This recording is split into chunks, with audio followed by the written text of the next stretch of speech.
Back here on CBS Sports HQ, if the season ended today, here's your AFC playoff picture. The Jets would be in. The Bengals would be out. They were plus 165 to win the division to start the season. That's the AFC playoff picture. Look at that. The Jets would be in there. Bills, Chiefs, Tennessee, we expect those to be there. In terms of the NFC, the Giants would be in. Packers would be out. Look at the 49ers on the outside looking in. Packers plus 158 on Caesars right now to make the playoffs. They were minus 170 in the preseason to win the NFC North.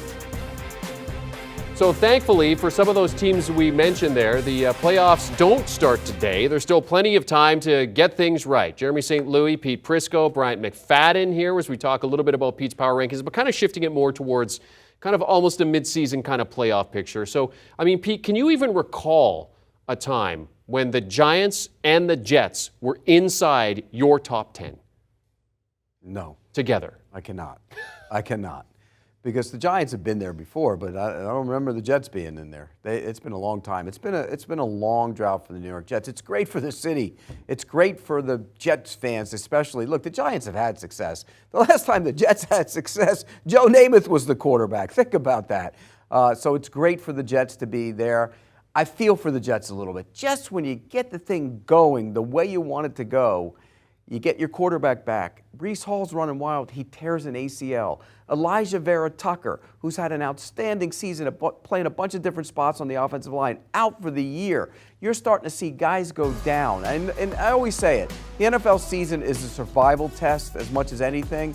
But the Jets had it going, and now they're going to have to adjust on the fly. They did trade for James Robinson. I thought that was a good move for them. I'm intrigued by this team. I think Robert Saleh has this team heading in the right direction, even if it doesn't happen this year.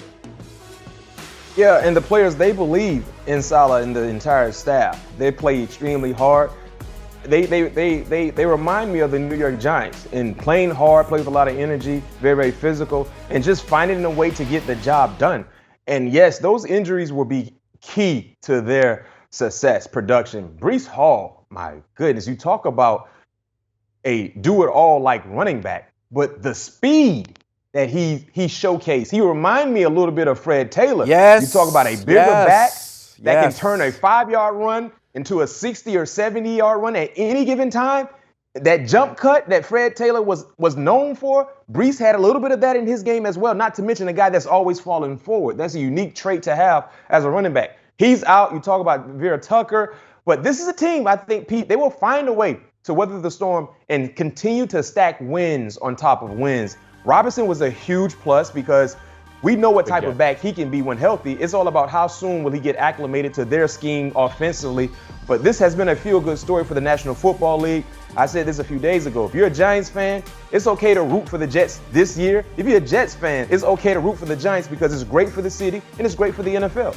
Jeremy, give BMAC an F for copying my paper because I made the Breece Hall Fred Taylor comparison on draft night when he was sitting next to me. So F, you get an F. Draft night? You fail. You got caught cheating. You copied all my paper again, BMAC.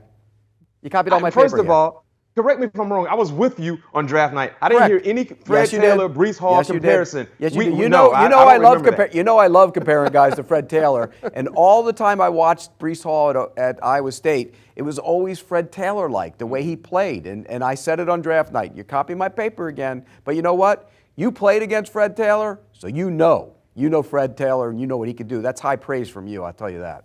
Jets going into the season. It is, but I don't remember you saying that draft yes, night. But if you want to say you said it, okay, Pete, you said it. All right. Jets were plus 650 to make the playoffs in the preseason. Giants were plus 230, both of them sitting in a playoff position right now if the season ends today. Speaking of teams that are rising a little bit, Bengals on the rise. Another big week for Joe Burrow as they start to look like their old selves. They appear to be on the right path. They are. It took them a while, and here's why it took them a while. When you have a big play offense, explosive outside passing game, teams adjust. They play off. We saw Patrick Mahomes. He had to deal with this. And that makes the quarterback be more patient. It makes the wide receivers be more patient. Early in the season, they struggled with it. They weren't the same offense. Well, they've adjusted, and they're back. And you look at the AFC, it's the Bills, it's the Chiefs, and the next best team is the Cincinnati Bengals. And I still think they're going to be there in the end. Joe Burrow is playing outstanding football again. They're protecting him better. The defense is good. They have playmakers all over the field on the outside. This team will be smack back dab in the middle of the whole thing again, fighting for a Super Bowl. Yeah, right now, Cincinnati, they're the best team in the division, AFC North. They're playing the best complete football. You talk about protecting Joe Burrow. He seems to be in the groove now. His wide receivers are healthy. We know how dominant they can be. Defensively, they're just getting timely stops. They play what I call elbow defense, right? Bend but don't break. And that's what they're doing. And also, too, it's all about what's going on in your community. We really thought the AFC North would be one of the more competitive divisions in the National Football League. No, they've been inconsistent. We don't know what's going on with the Baltimore Ravens and Lamar Jackson. Cleveland is doing what Cleveland does. And the Pittsburgh Steelers, they're an afterthought currently in this moment. So it's all about Cincinnati. They just need to stay healthy. This is a huge game this Thursday against Cleveland, trying to gain some traction on the Baltimore Ravens and create separation between the Browns and the Steelers. This is a huge game for them, but I'm right there with you, Pete. I think they're playing some of the best football right now, and that says a lot based on how they started. Yeah, it's going to be a great Monday night game. Only 3 points separating the two sides. Bengals sitting as 3-point favorites going into that one. All right, so let's talk about the Green Bay Packers and they're on the outside looking in alongside the Cardinals.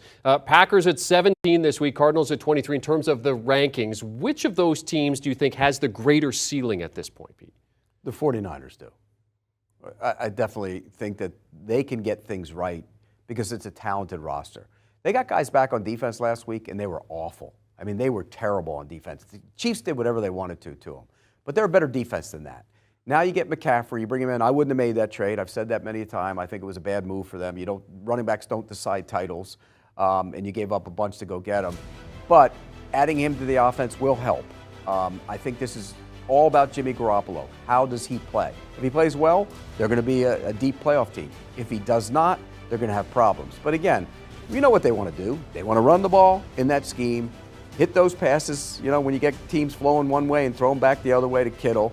And then hit Deebo Samuel down the field. So we know what they want to do. They're a good team. Big game this week with the Rams. Big game. Big game. I agree with you, Pete. I mean, you said pretty much everything. Most talented team in the division. They just got to get healthy. Eventually, when they get CMC acclimated to their offense, man, look out. They could have one of the more dominating offenses in the National Football League. Well, they better. They're all in. And they've owned the Rams. Yeah. They've owned the Rams. Kyle Shanahan has owned Sean McVay, except when he needed to beat him, when he beat him in the championship game. Yeah. But they better win this year because they're all in. They're in. It's going to be the Don't forget all the picks they gave away for Trey Lance, who's not even playing, and then you go give away all those picks for McCaffrey. Now, they can get some back. If D'Amico Ryans gets a job, they're going to get 2 third-round picks for him. So there's ways to get him back. I get it. I understand why they're doing it. I wouldn't have done it. 49ers was the biggest ceiling out of those 3 teams that were on the NFC playoff picture outside looking in at this point. Bryant, McFadden, Pete Prisco discussing the playoff picture in the early part of the season. Just a reminder, Pete's power rankings, by the way, are up over on CBSSports.com. In terms of the latest odds to win the Super Bowl, you have the Bills, the favorites, at plus 270. Then it is the Eagles, who have yet to lose this season, at 5-1. Chiefs, 49ers, and Vikings rounding out the top 5. Do you want a sports network that delivers everything that matters about the game? The highlights, the picks, the instant analysis, no yelling, no fake debates, no politics. Hit the subscribe button and never miss a moment.